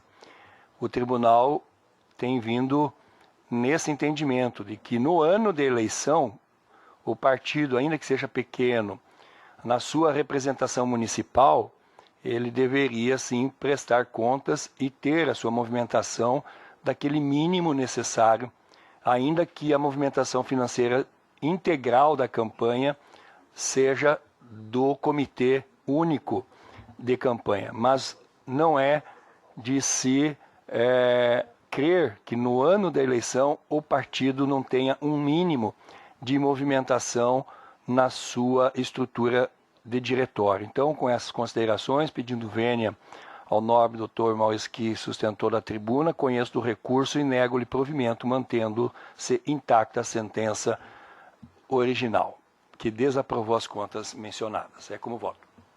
Como voto, doutor Samuel? Presidente, eu estava atendendo uma pessoa lá fora, um pouco antes eu ouvi que o advogado se manifestou a respeito de um processo em que eu eventualmente tinha julgado com diverso da decisão do relator. Eu não me lembro, nem seria possível, mas apenas para esclarecimento mais tranquilo, eu vou pedir vista dos autos. Doutor Pedro? Aguardo, eminente relator, o voto vista. Doutor Agamenon? Vou aguardar. Doutor Lídio Modesto? Também aguardo. Vereadora Maria Helena? Então, conclusão do julgamento adiado em face pedido de vista do eminente primeiro vogal. Certo da pauta, processo 11.225, recurso eleitoral, representação de propaganda eleitoral, bem particular de uso comum. Recorrente, Jocinei Lemos do Nascimento, recorrido do Ministério Público. Doutor Zé Luiz Brazac, é o relator, com a palavra. Tem sustentação não, né, excelência? Então vou resumir aqui, excelência, porque a questão é singela, uma vez que o recurso no entendimento da dota Procuradoria Regional Eleitoral é pela intempestividade. Eu estou acompanhando o parecer do nobre procurador, que de fato os recursos em matéria de propaganda eleitoral é de 24 horas, e aqui extrapolou em mais de 24 horas o prazo recursal. Então eu estou com essas considerações, excelência, resumindo aqui o voto. Parecer mantido? Mantido. Algum voto divergente? Tempestivo? Então, o Tribunal, por unanimidade, não conheceu o recurso por intempestivo, nos termos do voto do outro relator, em sintonia com o parecer. O 8 da pauta, o recurso criminal, ação penal, crime eleitoral, transporte de eleitores, recorrente a Cássio Roberto da Cruz, Ministério Público Eleitoral e recorrido também Ministério Público Eleitoral. Comigo, né? Doutor Zé Luiz Brazac, que é o relator, também com a palavra. Doutor Samuel é o revisor, né? Eu também vou resumir aqui a Vossas Excelências, não sei que tenha advogado na plateia, vai acompanhar o presente processo. O voto está disponível a Vossas Excelências. A questão também é singela, em que pese não ser comum aqui na Corte. É que houve um recurso criminal interposto pelo Ministério Público Eleitoral com atribuição na terceira zona eleitoral Rosário Oeste, e por Cássio Roberto da Cruz, buscando a reforma da sentença que julgou parcialmente procedente a pretensão punitiva estatal contra o segundo recorrente.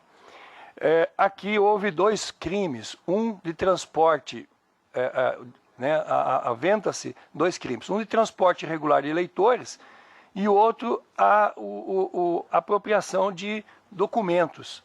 E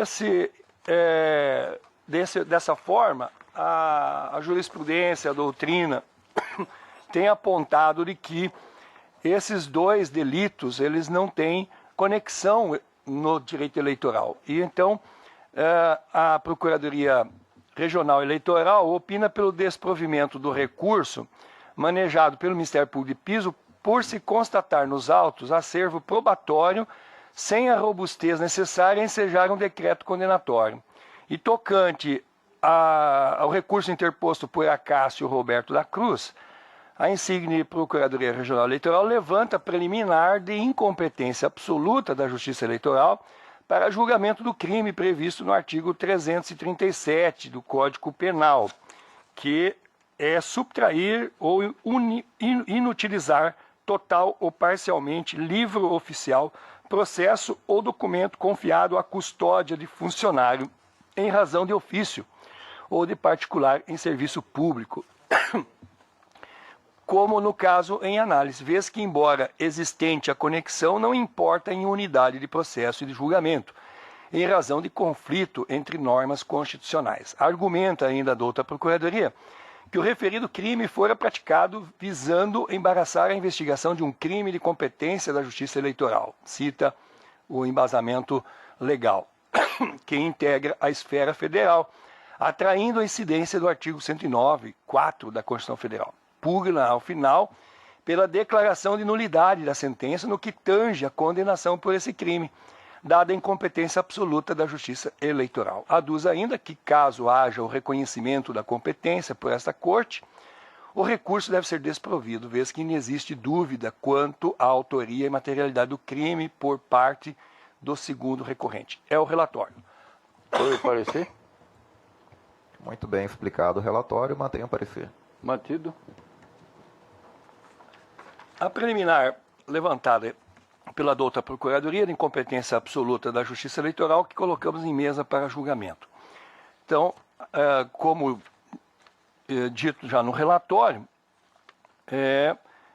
a preliminar arguida, embora reconhecendo a existência de conexão em razão de duas infrações supostamente ocorridas pelo mesmo autor, não vislumbra, no caso, a unidade de processo e de julgamento, em razão de conflito entre normas constitucionais. E aí eu passo aí a tecer os comentários a respeito de cada um dos delitos, que está disponível a Vossas Excelências, e concluo o voto no sentido de acolher a preliminar arguida pela Procuradoria Regional Eleitoral, a fim de se declarar nulo o capítulo da sentença proferido pelo juízo da terceira Zona Eleitoral, que condenou o primeiro recorrente pelo crime tipificado no artigo 337 do Código Penal, em razão de sua incompetência, que é essa questão da subtração de documentos públicos. Contudo, a competência da Justiça Eleitoral para a apuração do primeiro delito, que seria o transporte irregular, narrado na denúncia, qual seja transporte irregular de eleitores no pleito 2008, há de ser mantida. Posto isso, impõe-se o desmembramento do processo e o envio de cópias dos autos à Justiça Federal competente para que proceda como entender de direito a matéria de sua competência. É como voto, senhor presidente. Doutor Samuel. Doutor Pedro Francisco. Com o relator. Doutor Agamenon. O relator. Doutor Lídio Modesto. Com o relator. Vereadora Maria Helena. O relator.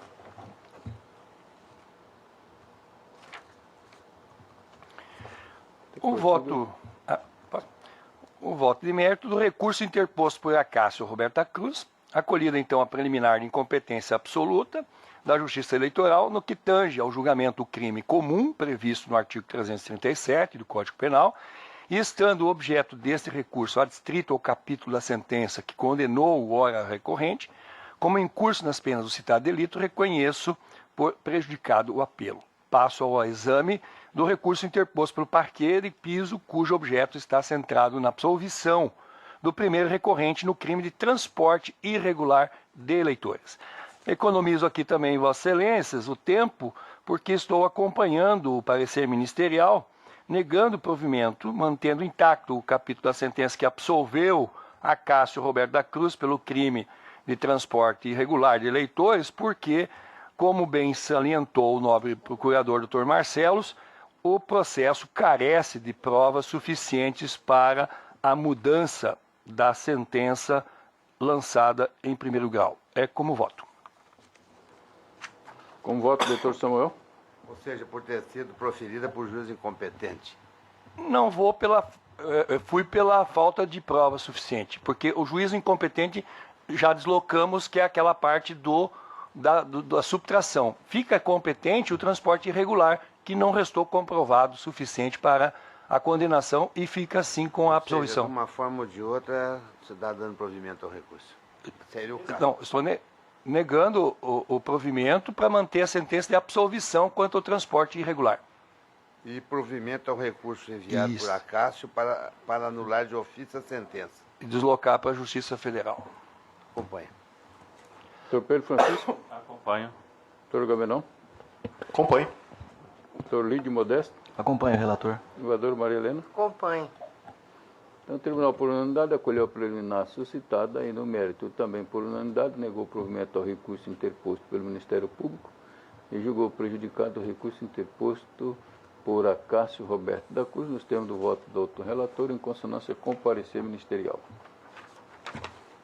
O 9 da pauta, o embargo de declaração em recurso eleitoral, o embargante Gilson Alves da Silva. Doutor Agamenon, relator. Obrigado, senhor presidente. Trata-se de embargo declaratórios com efeitos infringentes supostos por Gilson Alves da Silva. Faço o acordo 23.702, exarado por essa Igreja Corte em sessão plenária de 27 de janeiro de 2014, sob minha relatoria, cuja ementa reproduzo e que se encontra aqui no voto. Alega o embargante que houve tanto omissão quanto contradição no acordo embargado, conforme segue.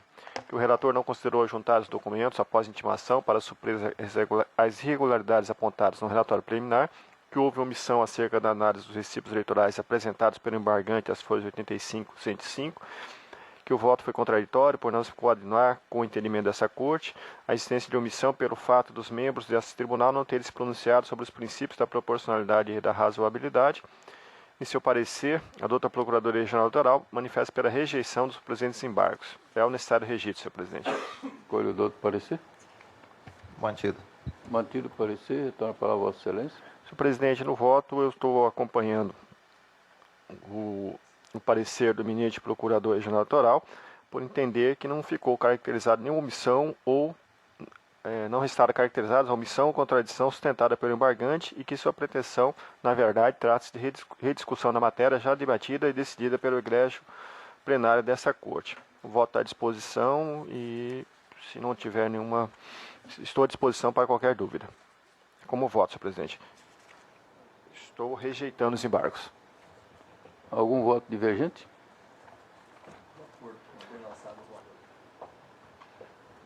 Então, o tribunal negou o provimento aos embargos, nós temos voto do doutor relator em consonância com o parecer. Também embargo de declaração, que é o processo 72.785, o embargante Valmir de Oliveira Almeida. Doutor Agamenon. Senhor presidente, desculpe, senhor presidente. Obrigado. Senhor presidente, esse processo, ele é, embora matéria diferente, mas é similar ao que eu relatei anteriormente.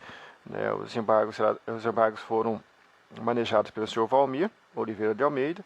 O Ministério Público também está manifestando quanto à rejeição dos embargos, e inclusive manifestando pela declaração do seu caráter protelatório.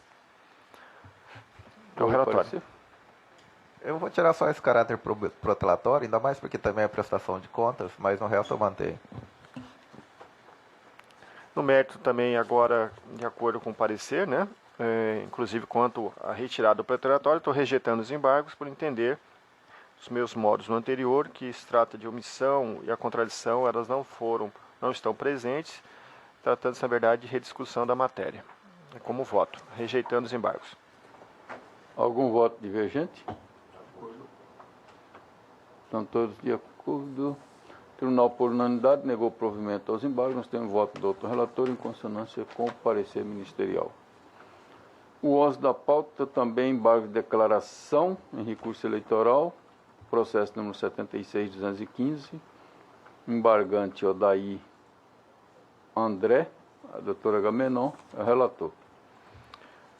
Presidente, trata-se de embargo declaratório com efeito infringente, oposto por Odaí André. Faço o acordo 23.675, exarado por essa Igreja Corte em sessão plenária de 19 de dezembro de 2013, sob minha relatoria, cuja ementa reproduzo e consta do meu voto. Alego o embargante que o acordo julgado é extrapetito por não ter observado os limites do pedido formulado no recurso, motivo pelo qual deve ser anulado. Alega ainda que houve omissão acerca da apresentação dos documentos aptos à aprovação das contas, qual seja extratos bancários definitivos, requerendo assim que sejam dados efeitos infringentes aos embargos e sejam sanadas as falhas apontadas. Parecer ministerial da outra Procuradoria Regional Eleitoral manifesta pelo provimento parcial dos embargos. É o necessário registro, senhor presidente. Escolha o parecer. Mantenho o parecer. Mantido. Senhor presidente, nesse caso, eu tem alguns argumentos que foram levantados pelo embargante, eu estou rejeitando, estou acolhendo, na verdade, apenas dois argumentos. Eu reconheço que os embargos merecem parcial provimento, uma vez que esse relator adotou a premissa errônea diante da irregularidade referente à ausência de comprovação de repasse da sobra de campanha para o órgão partidário, que, conforme comprovante juntado à folha 69, o embargante evitou o referido depósito na conta bancária do diretório do PSDB. Sendo assim, retifico o voto proferido apenas para afastar a irregularidade de ausência de comprovação de repasse da sobra de campanha ao órgão partidário. No mais, o voto está à disposição e os demais argumentos trazidos pelo embargante não se sustentam. Por esse motivo, estou acolhendo, em consonância com o parecer ministerial, estou acolhendo parcialmente os embargos apenas para afastar a irregularidade de não transferência da sobra em campanha para o órgão partidário, porém mantendo a desaprovação das contas prestadas. É como voto.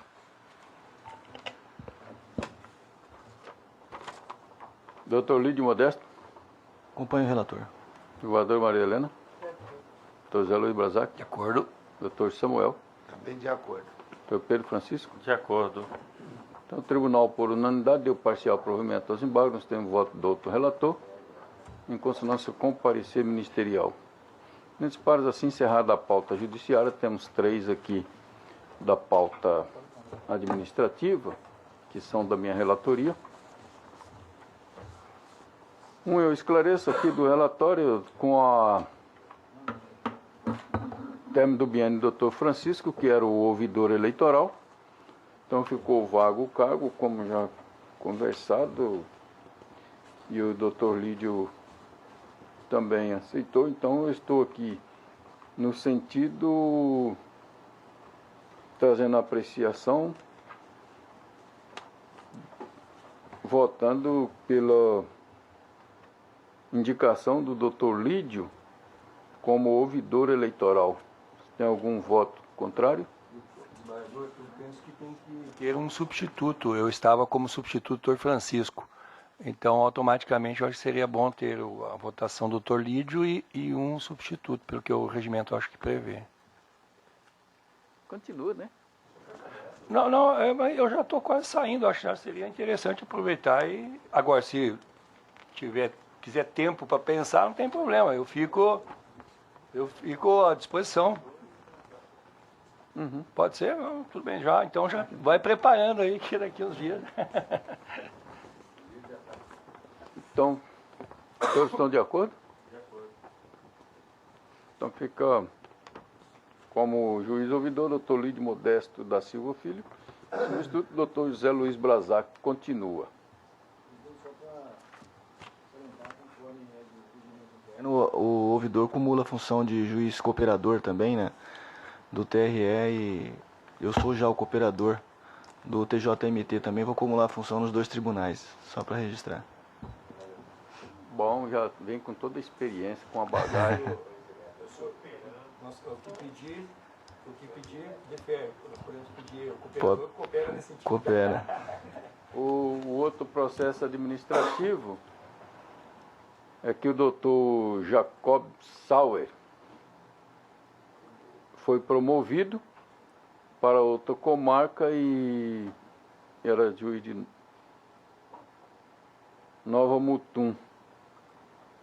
Em resposta, a doutora Elícia Vitti Lourenço, juíza da primeira vara de Nova Mutum, bem ainda a doutora Miriam Pavan, da vara única de Nobre, segunda vara de Nova Mutum, pronunciando-se favoravelmente em assumir a titularidade da zona eleitoral, ocasião em que declararam a não incidência ou impedimentos legais. Nesse caso aqui, depois de todo processado, por essa razão, considerando as informações lançadas nos autos, como o dispositivo do Código Eleitoral e a resolução, eu estou votando no sentido da designação da excelentíssima senhora doutora Elícia Vitti Lourenço, juíza da primeira vara da comarca de Nova Mutum, para exercer a titularidade da 5ª zona eleitoral, com efeito a partir da lavratura do termo. Isso em substituição ao doutor Jacob Sauer. Todos estão de acordo? Então fica nomeada juiz eleitoral da Quinta Zona, a doutora Elícia Vitti Lourenço. E o terceiro e último, doutora Aline Luciana Ribeiro Quinto, foi promovido para outra comarca. Doutor Francisco Ney Gaíva manifestou interesse em exercer a titularidade da zona eleitoral de Campo Verde, e eu, nesse sentido, eu estou votando pela designação do Dr. Francisco Ney Gaíva, juiz de direito da comarca de Campo Verde, para exercer a titularidade da 12ª zona eleitoral, entrando em exercício na data da publicação, ficando dispensado formalmente a doutora Aline Luciano Ribeiro Quinto. Mandados todos de acordo? Estão todos de acordo? Então fica doutor Francisco Ney Gaíva, designado juiz eleitoral da 12ª zona. No mais, não havendo outra matéria a ser tratada, teríamos aqui assim uma exposição do Pardal, mas aí estão entendendo que amanhã temos menos processo, então vamos deixar para amanhã, que amanhã temos pouco processo, né? Então vamos fazer essa apresentação do Pardal na sala ali amanhã. Eu agradeço. É o dedo duro.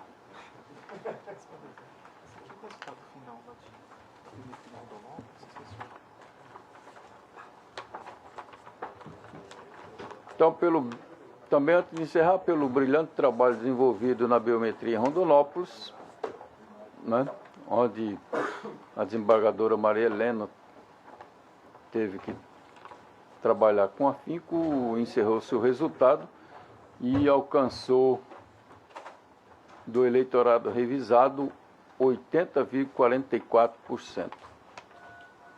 Desembargadora, se tiver fazer alguma consideração.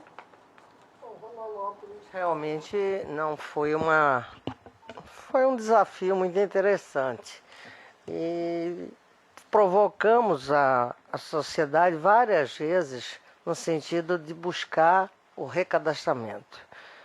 E chegamos à conclusão que pela motivação que a imprensa, o destaque que a imprensa deu, esses 20% migraram para outro lugar.